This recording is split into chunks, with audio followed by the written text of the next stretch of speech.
अस्सलाम वालेकुम नाज़रीन, मैं हूँ गुलाम नबी बहरानी। मेरा चैनल है रिवायत टीवी।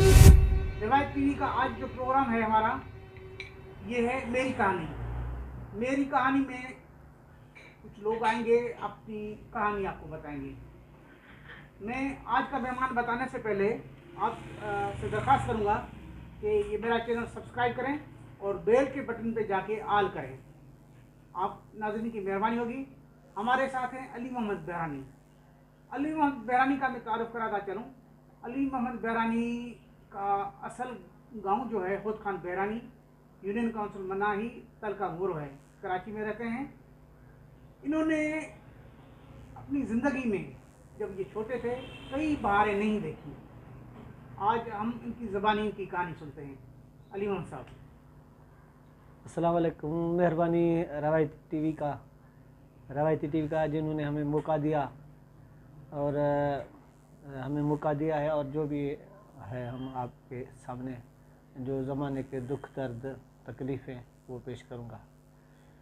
जैसे कि मैं बचपन में मैं अपनी माँ नहीं देखी थी। बचपने से मैं अपनी माँ नहीं देखी, उसकी वफ़ात हो गई। उनके बाद स्कूल में जब गया, मेरे वालिद ने मुझ पर मेरा बड़ा ख्याल किया और पढ़ाने की बड़ी कोशिश की, और मैं भी स्कूल में जाने लगा। जब 7वीं जमात में था, मेरे वालिद का मर्डर हो गया। उनके बाद मेरी ज़िंदगी में एक ऐसे मसाइल आ गए कि आपको क्या बताऊं, बड़ी तकलीफ़ें मुश्किलातें थी। माँ तो पहले ही वफ़ात कर चुकी थी, तो उनके बाद जो बाबा था पढ़ाता था मुझे, बड़े खर्चे करता था मुझ पे। तो उनके वफ़ात के बाद मेरी ज़िंदगी मुश्किल तकलीफ़ों में आ गई। फिर कैसे भी करके मैंने मैट्रिक किया। उसी टाइम में बच्चों की तंजीमें होती थी हमारे गांव में, उसमें मैं काम करने लगा, और आहिस्ते आहिस्ते वहाँ मुखलिस गांव में लोग मिले, और मेरा जो असली शौक़ शायरी पे भी कोशिश की, शायरी करूं। अपनी ज़िंदगी में जो तकलीफ़ें हैं, मुश्किलातें हैं, उनको कुछ वक्त के लिए कुछ दूर करें। तो इसके लिए फिर एक दोस्त की मेहरबानी से उन्होंने मेरा मजमून लिख कर छपवाया अखबार में। तो जैसे मजमून आया तो लोगों ने मुझे बड़ा मतलब अप्रिशिएट किया, और हर जगह में उसी टाइम में अखबार में एक लफ्ज़ भी बड़ी बात होता था। जब मेरा मजमून छपा तो मुझे बड़ी खुशी हुई, और आस्ते आस्ते मुझे लिखने का शौक़ हुआ। और फिर ऐसे ऐसे करते शेर व शायरी और इलाके में जितने भी प्रोग्राम, जैसे हम जब मैट्रिक कर रहा था, मैं अकेला बंदा था वहाँ। हमारी पहले जो भी मैट्रिक पास कर रहे थे दोस्त, तो उनकी बड़ी बड़ी पार्टियाँ होती थी। मैंने भी चाहा था हम अपनी कोई स्कूल की पार्टी करें। उसमें मेरे 2-3 दोस्त जो मुखलिस थे मेरे साथ, वो मिल गए, और हमने ऐसा प्रोग्राम करके दिखाया। उनके बाद मुझे शौक़ होता था कहाँ भी कोई प्रोग्राम कराऊँ, या लोगों में जो शऊर दूँ, या जो इस हमारी सिंध में बोलना ही जुर्म है, लिखना तो बड़ी मुश्किल होता था, लेकिन सब चीज़ें वो इसलिए हमने कोशिश की। फिर लिखने लगे, फिर स्टेजों पे आए, और लिख पढ़ कर जो कोशिश की अपने इलाके में स्कूलों में जाके बाकायदे नमूने से भिक्षा पे हमने एक बड़ा प्रोग्राम किया। एक तंजीम थी लतीफ़ संगत, उसमें फिर हमारा गांव जो है हुद खान बहरानी बड़ी पोजीशन पे आया। उसमें बड़े हमने काफ़ी इनामात हमने लिए। तहरीरी मुकाबले थे, तकरीरी मुकाबले थे, गेम के मुकाबले थे, और स्टेज ड्रामे के प्रोग्राम थे। मतलब तो बहुत अच्छा, उसमें भी हमने बहुत ज़बरदस्त तरीके से। फिर मेरी ज़िंदगी में दुबई चला गया मेरा। अच्छा अलीमान साहब, मैं यहाँ पे आपसे सवाल करूँगा। हाँ। दुबई जाने से पहले जो आपने ज़िंदगी यहाँ पे गुजारी, हाँ। वो कैसी थी ज़िंदगी?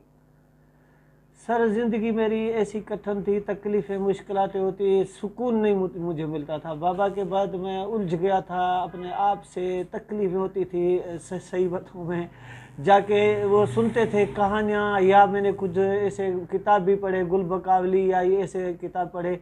फिर मैं जाके कब्रिस्तान में वो जिन्हों भूतों को बुलाता था, परियों को बुलाता था, तो मेरी मदद करो, या मैं जिस कैफियत में गुजर रहा हूँ, तकलीफ़ें हैं।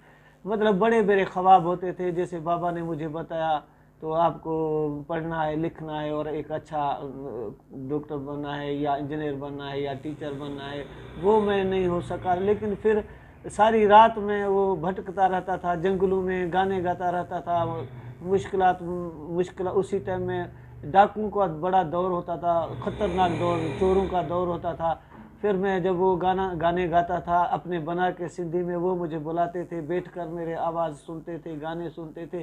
फिर किन लोगों को पता चला यार ये इन एक्टिविटीज़ में है, लेकिन ऐसी बात नहीं थी। वो उनसे मेरे जो गाने गाता था या उनके साथ मेरी मेल मुलाकात होती रहती थी, लेकिन ऐसी कोई बात नहीं होती थी। फिर इल्ज़ाम लगे, तकलीफ़ें आई, फिर वो पुलिस मेरे पीछे पड़ गई। उसमें भी मैंने इतनी तकलीफ़ें उठाई, मैं बयान नहीं कर सकता हूँ। और आखिर होता कुछ नहीं था। 2-3 दफ़ा मुझे वहाँ की पुलिस एक 2-3 जुर्मों में पकड़ा, लेकिन उसमें हमारे इलाके के बड़े बड़े नामिनेट चोर निकले। और फिर मुझे वो डीएसपी था, उसने बोला यार है क्या तुम्हारे लिए, लोग क्यों बोलते हैं ये ख़राब बंदा है, ये ऐसे, लेकिन आपसे तो कुछ मिल भी नहीं रहा। तो ये खामखा के इल्ज़ाम होते थे, और इसीलिए मैंने अपनी ज़िंदगी में कोई सुख का दिन नहीं देखा। फिर मैं कोशिश की, मेरी जो अपनी जान बचाई मेरी शायरी ने बचाई। मैंने बोला अपनी शायरी करूं और थोड़ी अंदर की जो आग, वो जो दुख दर्द हैं, तकलीफ़ें हैं, वो मैं कुछ कम करूं। इसलिए फिर मेरी ज़िंदगी में फिर मेरा मामू था, वो मुझे दुबई लेके गया। अच्छा, शायरी जो आपने की, हाँ, वो किस किस्म की शायरी थी? मतलब एक होती है आशिकाना शायरी होती है, शायरी सर मुझे आवाम के दुख दर्द होते हैं। जी। मैंने पहले देखो शायरी, जब मेरे वालिद का मर्डर हो गया था, ऐसे समझो मैं शायरी अपने तरीके से मज़ाया करता था। जैसे पहले भी मैंने किसी इंटरव्यू में कहा था, तो उस्ताद टीचर तशद्दुद करते थे उस ज़माने में। तो साईं मारी, सिंधी में शायरी होती, साईं मारी थो सबक सुरन सां सेखारी थो, साईं मारी थो मारण ते को ॿार न पढ़ंदो, ज़िद ते हू बिहार पे चढ़ंदो, हथ सां ॿार खे खारी थो। ऐसे ऐसे शायरी। फिर वहाँ वो जो स्कूल होते थे उसी टाइम में वाशरूम का वो नहीं होता था, उसी टाइम में हम उसको सिंधी में बाले शाही या स्वीपर, उनके बच्चे काम करते थे। फिर मैंने एक शेर बनाया था, वो हिलाल पाकिस्तान अखबार में छपा, मां बाले शाही ॿार हाँ, दुनिया जे नज़रनि में नफ़रत ही मां बाले शाही ॿार हाँ, पेट बुखे अझे लाइ मां इहो कंदो रोज़गार हाँ, मां बाले शाही ॿार हाँ।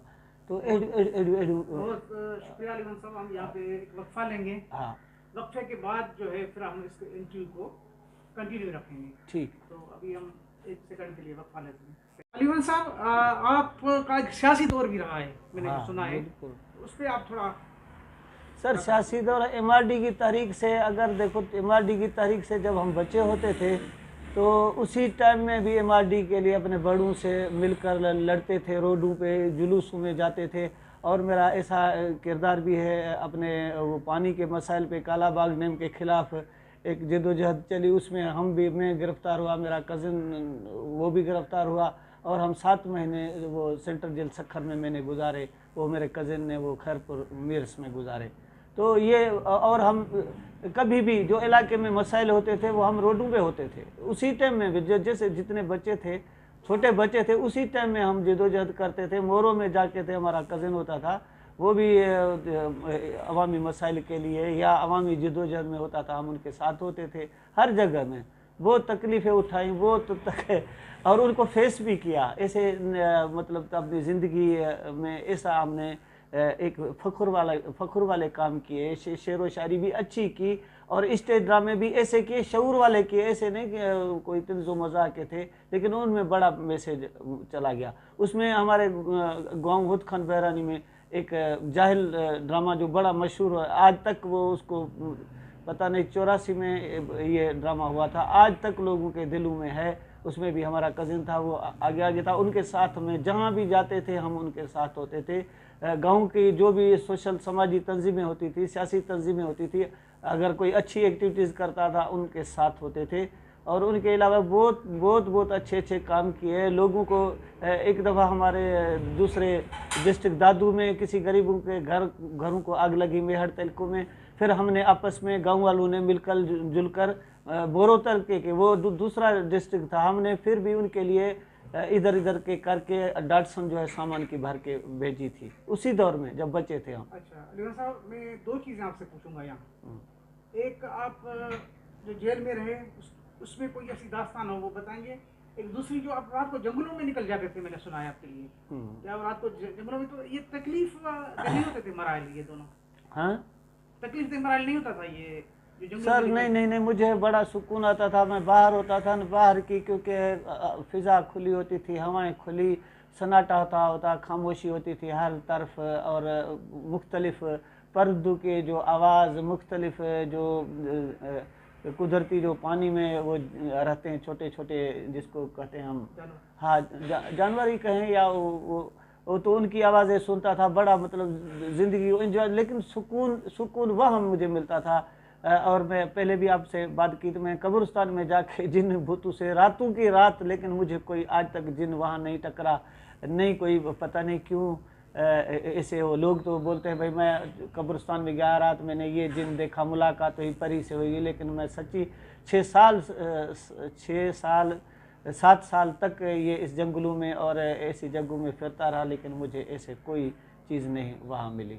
लेकिन सुकून मिलता था। तकलीफ़ें होती थी, वो तकलीफ़ें आज भी हैं, आज क्यों है, लेकिन वो हमारी कितनी तंजीमें बनाई दोस्तों के साथ मिलकर। एक सोनारी फार्म में हमने मेहरान नौजवान इत्तेहाद बनाया था, उसमें मैंने बड़ी कोशिश की थी। वहाँ एक ज़बरदस्त महफिल भी करवाई, उधर अहदेदारों का चुनाव किया और ज़बरदस्त प्रोग्राम किया। उसको मीडिया पे भी मैं लेके गया, उन्होंने की फरमाइश के मुताबिक उनको टेलीविज़न भी दिलवाई, लेकिन वो बरकरार नहीं रह सके।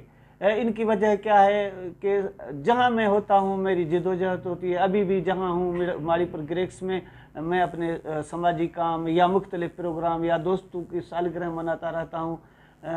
लेकिन जिस अली साहब, आप जो अभी जिक्र हुआ था हमारा, जो आप जेल में आपका गुजरा, पानी के लिए आपने जदोजहद की, सिंध में पानी नहीं था, लोगों के लिए आपने जदोजहद की और काफ़ी ऐसा जेल में गुजरा, तो वहाँ भी कोई आपको ऐसी कोई यादगार वाक़ा या कोई ऐसी बात शेयर करें? यार देखो, जेल में सच्ची बताओ, जेल में तकलीफ़ें तो है, तन्हाई तो है, लेकिन जेल में उसूल बड़े हैं, उसूल कायदे बहुत जेल में होते हैं। कैदियों के अपने जो बनाए हुए हैं, अगर कैदी वो खुद बनाते हैं, ऐसे बनाते हैं जैसे कोई वह बड़े कानूनदान हैं। जैसे मिसाल के तौर पे वहाँ दिन को भली आप वो धोती बांध दो, लेकिन रात को जब सोना है तो वो आप शलवार पहनेंगे।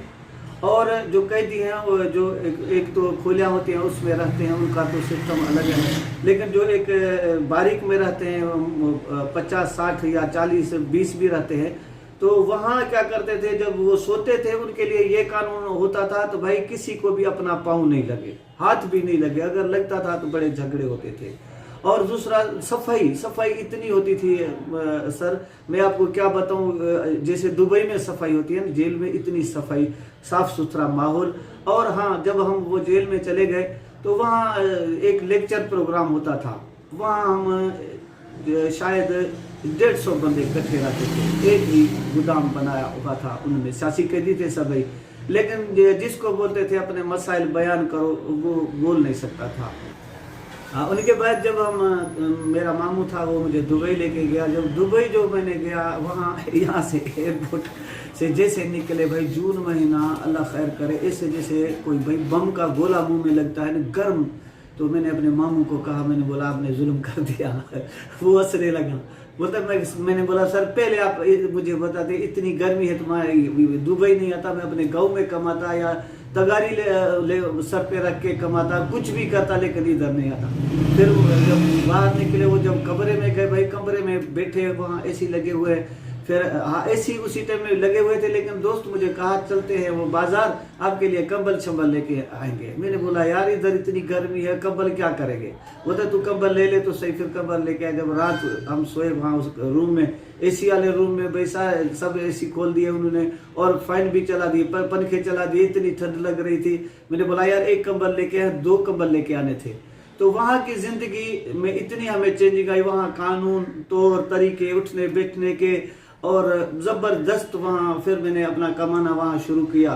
कमाने के बाद अच्छा मतलब ज़िंदगी में जो पिछला वक्त था उसको याद किया। वहाँ एक डिसिप्लिन होता था, मतलब अच्छे अच्छे दोस्तों से मुलाकातें हुई और ये पता चला वहाँ एडमिन जो थे कैसे वहाँ अपना चला रहे सिस्टम को, मतलब बहुत कुछ सीखा वहाँ।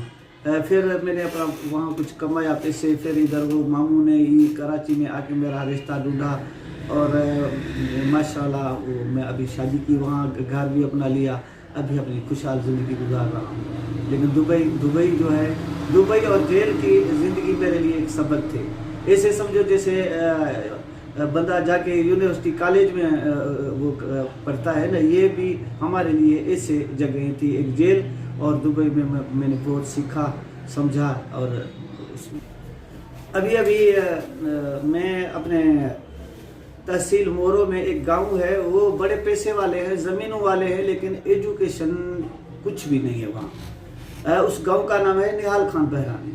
तो जब ये मैंने प्रोग्राम जब करता हूँ, ये फेसबुक पे रखता हूँ, तो दोस्त देखते हैं। उन्होंने मुझे, 2 लड़के थे, उन्होंने मुझे बोला भाई इधर आजा और हमारे लिए कुछ कर, इधर हमारे बड़े सुनते नहीं।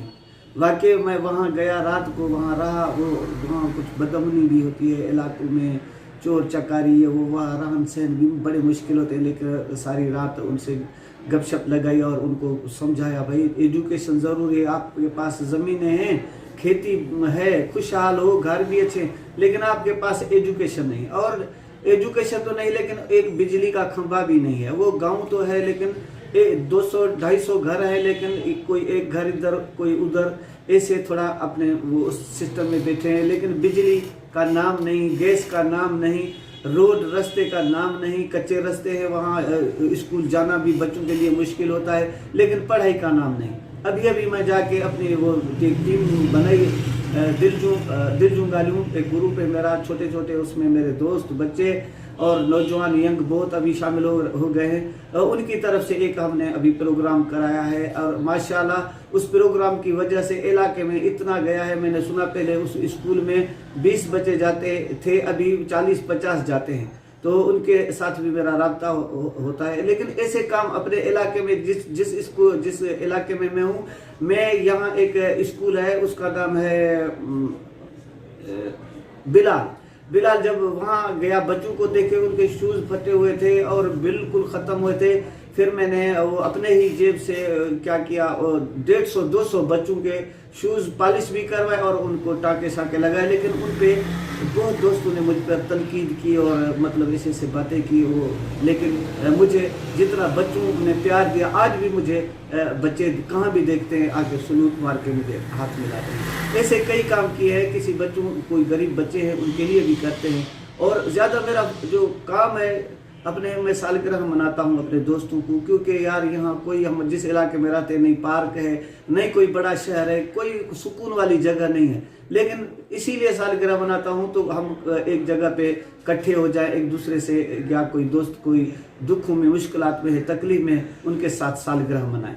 तो ऐसे करता रहूँ। और उनके अलावा मैंने अपनी कोशिश से 4 हैंडपम्प अपने दोस्तों के साथ से भी 4 हैंडपम्प अपने जेब से वो भी लगाए हैं। उनके अलावा जो बच्चे फीस नहीं भर सकते अपनी सिंध में, काफ़ी बच्चों की मैंने जो है वो भी जो उसकी फीसें भरी हैं। एक तो यूनिवर्सिटी का बच्चा था, उसी दिन मुझे फ़ोन किया, चाचू मेरे पास बाकी इतने पैसे हैं लेकिन इतने नहीं हैं, अगर मेरी आप मदद नहीं करेंगे तो वो मेरा साल चला जाएगा। तो मैंने उसी टाइम में फ़ौरन जाके वो उसको पैसे भेजे और वो आज जहाँ भी है बड़ा खुश होता है। जब मुझसे बात करता है मुझे भी खुशी होती है और एक मेरा जज्बा है। तो ये मेरी कोशिश है, मेरे साथ अपने दोस्त हैं, अपने साथ हैं। मैंने भाई को जो हमसे इंटरव्यू कर रहा है उसको कहा, भाई आजकल में मेरी जो अभी खुशी उसमें महसूस होती है, किसी भी गरीब की मैं वो जो मदद करता हूँ मुझे बड़ी खुशी होती है। बहुत अच्छा अलीवन साहब, आपके साथ हमारा अच्छा ये रहा प्रोग्राम रहा। आप कोई हमारे नाज़रीन को आप कोई पैगाम देना चाहें तो प्लीज़ आप पैगाम दे सकते हैं। मेरा दोस्तों को पैगाम है, आप कोशिश करें जितना भी आपसे हो सके किसी गरीब की मदद करें, जो मुस्तहक है उसकी मदद करें। सच्ची आपको बड़ा सुकून मिलेगा। बहुत शुक्रिया बहुत शुक्रिया अलीगंज साहब, आप हमारे प्रोग्राम में आए। Thank you sir, thank you. मेहरबानी, थैंक यू।